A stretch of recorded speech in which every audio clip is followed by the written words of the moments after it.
से 2 सेंटीमीटर कम है। तीसरी भुजा, जो तीसरी भुजा है वो सबसे बड़ी भुजा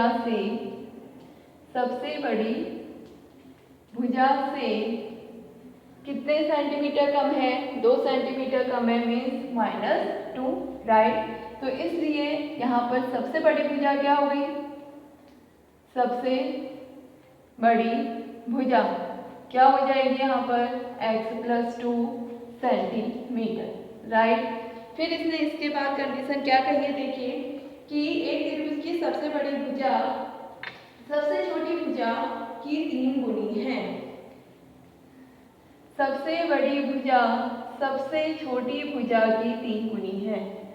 सबसे छोटी भुजा की 3 गुनी है इंटू 3, राइट। तो इसलिए सबसे छोटी भुजा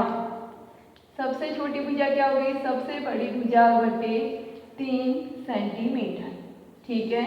आया यहाँ तक? 3 भुजाएं अब आपको पता चल गई है। अब उससे कह रखा है जबकि त्रिभुज का परिमाप न्यूनतम 61 सेंटीमीटर है। तो न्यूनतम के लिए मैंने अभी बताया था > का साइन लगेगा। परिमाप आता ही है तीनों भुजाओं का योग, मीन्स x + 2 + x + 2/3 इज > कितना हो जाएगा? 61। तो आप उससे x का मान निकालेंगे तो हमें तीसरी भुजा ज्ञात हो जाएगी, ठीक है। इसको आप सॉल्व करेंगे। इसी के बाद इसमें इसका लास्ट है 26, उसको मैं बता रही हूँ। 26 देखिए, एक व्यक्ति 91 सेंटीमीटर लंबे बोर्ड में से 3 लंबाइयाँ काटना चाहता है। दूसरी लंबाई सबसे छोटी लंबाई की 3 सेंटीमीटर अधिक और तीसरी लंबाई सबसे छोटी लंबाई की दुगनी है। सबसे छोटे बोर्ड की संभावित लंबाइयाँ क्या हैं? यदि तीसरा टुकड़ा दूसरे टुकड़े से कम 5 सेंटीमीटर अधिक लंबा है, तो सबसे पहले सबसे छोटे बोर्ड की लंबाई हम मान लेते हैं x। माना सबसे छोटे बोर्ड की लंबाई हमने क्या मान लिया?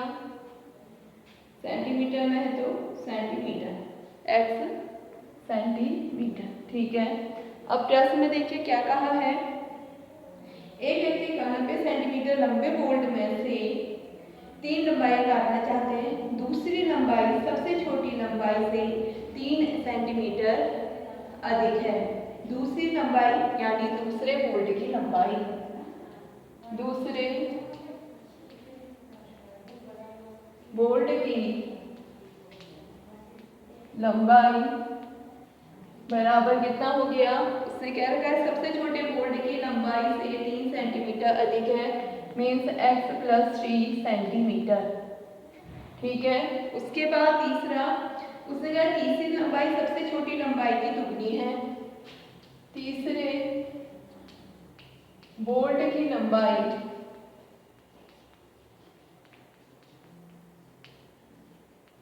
सबसे छोटी लंबाई की कितनी गुनी है? सबसे छोटी लंबाई की दुगनी है, यानी 2x centimetre. According to question में आपसे क्या कहा है? पहला आपसे कंडीशन ये कही है कि एक व्यक्ति 91 सेंटीमीटर लंबे बोर्ड में से 3 लंबाइयाँ काटता है। जो हमारे पास टोटल बोर्ड की लंबाई है 91, उसमें से हमने इतने सेंटीमीटर की लंबाइयाँ काटनी है, यानी इनका जो योग होगा वो या तो 91 होगा या उससे कम भी हो सकता है, क्योंकि बोर्ड में से कुछ हिस्सा बच भी सकता है और 91 से ज़्यादा आप ले नहीं सकते, क्योंकि बोर्ड की लंबाई यहाँ पर क्या है? 91 है, ठीक है। तो पहली कंडीशन ये हो गई, यानी 2x 3 4x is less than equal to 91 - 3, means 4x is less than equal to कितना हो जाएगा यहाँ पर? 88। तो x is less than equal to कितना हो गया? 22। ये तो हो गया। उसके बाद दूसरी कंडीशन ये है कि उसने क्या रखा है कि जो आपकी तीसरे टुकड़ा है वो दूसरे टुकड़े से कम 5 सेंटीमीटर अधिक लंबा है। कम से कम का मतलब होता है यानी न्यूनतम वाली कंडीशन, न्यूनतम वाली कंडीशन क्या होती है, ग्रेटर है।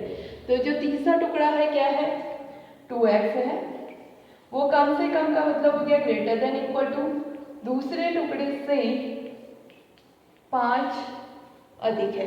तो आप इसमें से x की वैल्यू निकालोगे, ये हो जाएगा x is greater than equal to 8। आगे यहाँ पर तो अब हमारे पास क्या कंडीशन बन गई कि जो x का मान है वो ग्रेटर देन इक्वल टू है 8 और लेस देन इक्वल टू कितना है, 22। आए यहाँ तक। तो इसका मतलब हम कहेंगे जो आपके पास x का जो मान वो 8 से बड़ा होगा और उसके बराबर, 22 से छोटा और 22 के बराबर होगा, तो सबसे छोटे बोल्ट की संभावित लंबाइयाँ कम से कम क्या होगी, सबसे छोटे बोल्ट की लंबाई क्या है, x है, और सबसे छोटे बोल्ट की संभावित क्या हो जाएगी, इसने क्या रखा है कि सबसे छोटे बोल्ट की लंबाई ज्ञात कीजिए, यही कहा है सबसे छोटे बोल्ट की संभावित लंबाई ज्ञात कीजिए। तो सबसे छोटे बोल्ट की लंबाई हमारे पास 8 से बड़ी उसके बराबर लेकिन 22 से छोटी और उसके बराबर है, तो हम इसमें लिखेंगे अतः सबसे छोटे बोल्ट की संभावित लंबाइयाँ कम से कम 8 और अधिकतम 22 होगी, 22 सेंटीमीटर होगी। क्या लिखेंगे इसके आगे, अतः सबसे छोटे बोल्ट की कम से कम लंबाई 8 सेंटीमीटर तथा अधिकतम लंबाई 22 सेंटीमीटर होगी। तो आज आप इस एक्सरसाइज को सॉल्व करेंगे, जहाँ पर नहीं आएगा मुझसे पूछना।